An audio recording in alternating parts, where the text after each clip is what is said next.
জানেন তো, যোগাযোগের ক্ষেত্রে ব্যস্ততার দোহাই দেওয়া মানুষগুলো ভয়ঙ্কর অসুন্দর। অধিকাংশ ক্ষেত্রেই ব্যস্ততা একটা অজুহাত মাত্র অপর পাশের মানুষটাকে উপেক্ষা করা। আপনাকে সে ততটুকুই গুরুত্ব দেয় যতটুকু গুরুত্ব না দিলে, আপনি তার খোঁজ না করলে তার আপনাকে মনেই পড়ে না। হঠাৎ করে আবেগ দেখানো মানুষগুলোর কাছে ভালোবাসা খুঁজতে যাবেন না।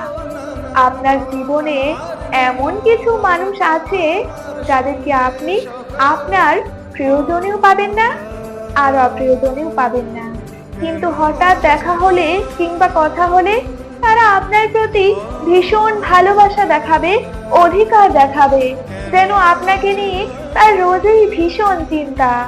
কিন্তু বাস্তবতা হচ্ছে তার কাছে আপনি কে নামক একটা প্রশ্নবোধক শব্দ মাত্র। জীবনে মানুষের প্রয়োজন আছে, তবে কারো কাছে অবহেলিত হওয়ার চেয়ে আপনার একাকিত্বই বরং ঢের সুন্দর। গুরুত্ব না পেলে সেখানে মায়া বাড়াবেন না, কিন্তু সমস্যা হচ্ছে আপনি দিন শেষে তার কাছেই যেতে চাইবেন যে প্রতিদিন আপনাকে তাড়িয়ে দেওয়ার আয়োজন চালায়। আর এটাই মানুষের দোষ।